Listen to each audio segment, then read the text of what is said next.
दोस्तों नमस्कार, स्वागत है आपका यूट्यूब चैनल एबी टेक में। आज है 1 मार्च 2025 और जान लेते हैं आज की महत्वपूर्ण खबरें जो आज के प्रमुख समाचार पत्रों पर छाई हुई हैं। सबसे पहले यहां पर देखिए अपडेट है पीसीएस प्री 2024 रिजल्ट को लेकर के। कल लोक सेवा आयोग ने इसका जो परिणाम है जारी कर दिया है। 15,066 अभ्यर्थियों को इसमें क्वालिफाई किया गया है। 947 पदों पर ये जो रिजल्ट है कल डिक्लेयर किया गया है। हालांकि पदों की संख्या स्टार्टिंग में 200-250 के आसपास थी, लेकिन बढ़ते बढ़ते पद ये 947 हो गए, जो कि बहुत अच्छे खासे पद हैं। आयोग ने 17 मार्च 2024 को परीक्षा कराने की घोषणा की थी पहले, लेकिन इससे पहले आरओ जो कि 11 फरवरी को होनी थी, उसका पेपर आउट हो जाने के बाद इस परीक्षा को कैंसिल कर दिया गया था। इसके बाद दोबारा से परीक्षा की डेट लगी, दोबारा भी कैंसिल हुई। इसके बाद फिर लास्ट में जो है 22 दिसंबर को पीसीएस की परीक्षा कराई गई छात्रों के बड़े आंदोलन के बाद। और उसके बाद इसमें जो है करीब 50% से कम छात्रों ने परीक्षा दिया और कल इसका प्रारंभिक परीक्षा का रिजल्ट डिक्लेयर किया गया। 15,066 अभ्यर्थी क्वालिफाई किए गए हैं। अभी इसका जो कट ऑफ वगैरह है वो डिक्लेयर नहीं किया गया है। मेंस के आवेदन के लिए जल्द ही अलग से नोटिस जारी की जाएगी। तो कुल मिलाकर के 200 से पद बढ़कर के 947 हो गए हैं, जो कि बहुत अच्छी बात है। और अब इसकी मेंस परीक्षा कराई जाएगी। दूसरी यहाँ पर अपडेट है कि राष्ट्रीय आय एवं योग्यता आधारित छात्रवृत्ति परीक्षा का भी रिजल्ट जारी कर दिया गया है। कक्षा 8 में जो अध्ययनरत विद्यार्थी वो इसकी परीक्षा देते हैं और इसका भी रिजल्ट डिक्लेयर कर दिया गया है। प्रयागराज जिले में 486 छात्र छात्राएँ इस परीक्षा में क्वालिफाई हुई हैं। तो अगर आपके कोई जान पहचान के किसी ने फॉर्म भरा था राष्ट्रीय आय एवं योग्यता आधारित छात्रवृत्ति परीक्षा का, तो इसका भी रिजल्ट आप लोग देख सकते हैं।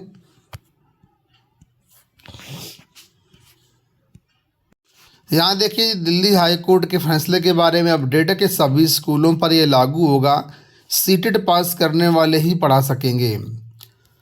बिना कोई दक्षता परीक्षा दिए अरसे से निजी और सरकारी स्कूलों में पढ़ा रहे देश भर के शिक्षकों के लिए अब सीटेट को पास करना जरूरी होगा।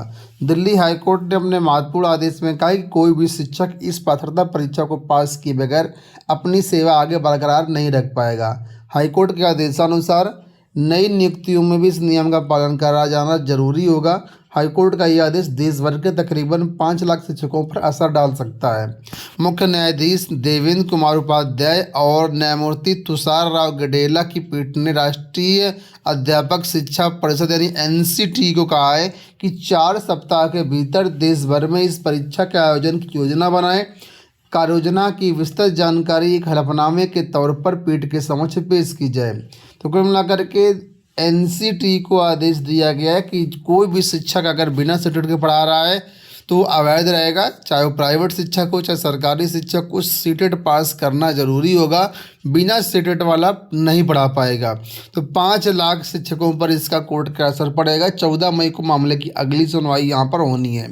आपको बता दें जनहित याचिका पर यह आदेश दिया गया था। संगठन जस्टिस फॉर ऑल की ओर से अधिवक्ता खगेश बी झा, अधिवक्ता शेखा शर्मा बग्गा ने जनहित याचिका दायर की थी। इसमें कहा गया था कि एनसीटी ने 23 अगस्त 2010 के अधिसूचना के खंड 4 में संशोधन किया। 8वीं तक के लिए शिक्षक की नियुक्ति करते समय न्यूनतम योग्यता माफ़ कर दी जा रही है। यह निर्णय छात्रों से खिलवाड़ करने वाला है। हाईकोर्ट ने इसे गंभीरता से लेकर के आदेश दिया कि सभी शिक्षकों को सीटीटी से गुजरना पड़ेगा। तो कुल मिलाकर के एनसीटी अपने रूल्स रेगुलेशन में संशोधन करेगा। 4 सप्ताह यानी 1 महीने का समय दिया गया है। चाहे वो रिटायर्ड टीचर हो या कोई अन्य हो, सबके लिए सीटेट पास करना जरूरी होगा। शिक्षक भर्तियों से जुड़ी हुई एक महत्वपूर्ण अपडेट निकल के आ रही है। आपको स्क्रीन पर पूरी अपडेट नहीं दिख रही होगी, मैं आपको पढ़ के बताता हूँ। लेखक शिक्षकों के 1,20,000 पद खाली, भर्ती के आसार नहीं। बेसिक शिक्षा परिषद के प्राथमिक स्कूलों और उच्च प्राथमिक स्कूलों में 1,20,000 से अधिक पद खाली होने के बावजूद भर्ती शुरू नहीं होने के आसार नजर आ रहे हैं। विधानसभा के वर्तमान सत्र में बेसिक शिक्षा मंत्री संदीप सिंह ने मंगलवार को विधायक किशनी ब्रजेश कठेरिया के प्रश्न के जवाब में साफ किया कि शिक्षक छात्र अनुपात पूरा है। शिक्षा मित्रों की संख्या जोड़ने के बाद जो है आरटीई मानक के अनुरूप प्राथमिक और उच्च प्राथमिक विद्यालयों शिक्षकों की आवश्यकता नहीं है। मंत्री ने जवाब दिया है कि प्राथमिक विद्यालयों में सहायक अध्यापक के स्वीकृत कुल जो है 79,296 पद रिक्त हैं, जिसमें से 57,405 पद यहाँ पर सीधी भर्ती की हैं। इसी तरीके से उच्च प्राथमिक विद्यालयों में 41,338 पद रिक्त हैं।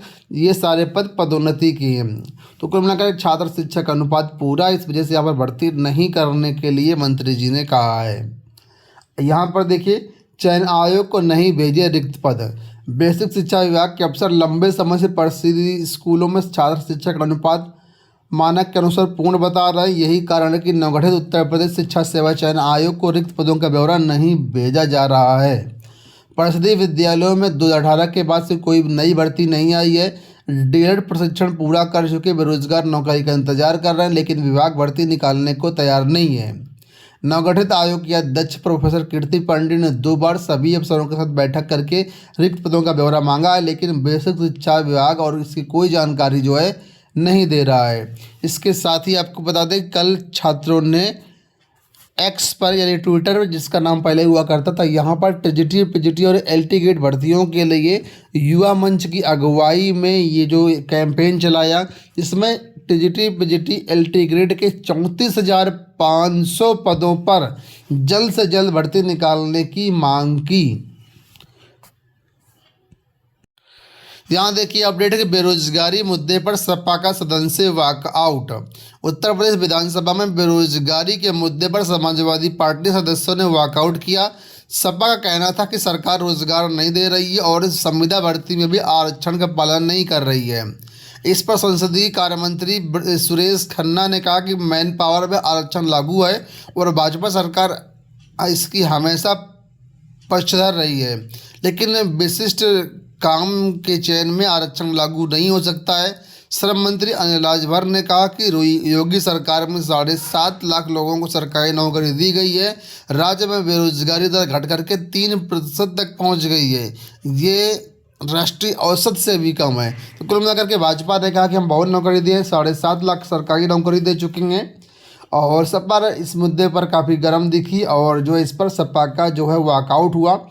सपा का कहना था कि यूपी में सबसे ज़्यादा बेरोजगारी है, नियमित भर्तियां नहीं हो रही है, आउटसोर्सिंग के जरिए काम चलाया रहा है।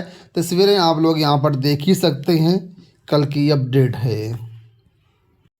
यहाँ देखिए IIT BHU में असिस्टेंट प्रोफेसर की भर्ती, प्रतिमाह 2 लाख रुपए तक वेतन। IIT BHU में असिस्टेंट प्रोफेसरों की भर्ती शुरू हो गई है। नियुक्ति पाने वाले शिक्षकों को प्रतिमाह 70,000 रुपये से लेकर के 2 लाख रुपए तक वेतन मिलेगा। वेल क्वालिफाइड, मेरिटोरियस और विदेशी अभ्यर्थी आवेदन कर सकते हैं। ये रोलिंग प्रक्रिया है, यानी इसमें आवेदन करने की कोई अंतिम तिथि और पदों की संख्या नहीं दी गई है। विभागों और सेंटरों में खाली पदों के अनुसार ही इंटरव्यू कंडक्ट कराए जाएंगे। सभी विभाग अपने अपने विषय से जुड़े अभ्यर्थियों से कट ऑफ जारी करेंगे।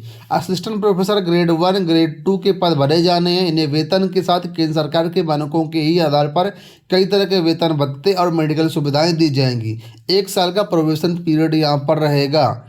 तो कौन कौन से पद हैं तो विभाग, तो यहाँ पर देखें इन विभागों में भर्तियाँ हो रही हैं। अगर आप भी इच्छुक हो तो यहाँ पर आवेदन कर सकते हैं। रेलवे की तरफ से यहाँ पर CBT के लिए एग्जाम डेट जारी की गई है, पोस्ट RPF कांस्टेबल के लिए। तो देखिए यहाँ पर सारी डिटेल दी गई है। 2 मार्च 2025 से लेकर के 18 मार्च 2025 तक का पूरा एग्जाम शेड्यूल दिया गया है। कंप्यूटर बेस्ड ये टेस्ट होगा, जिसकी सारी जानकारी आपको इस नोटिस में मिल जाएगी। अगर आप इससे संबंधित हैं तो इस नोटिस को पढ़ सकते हैं और कॉल लेटर आपको परीक्षा के 4 दिन पहले मिल जाएंगे। ठीक है, तो दोस्तों ये हो गई आज की सारी सूचनाएं। उम्मीद करेंगे वीडियो आपको पसंद आया होगा। इसी तरह के अपडेट्स के चैनल को सब्सक्राइब कर लीजिए। धन्यवाद।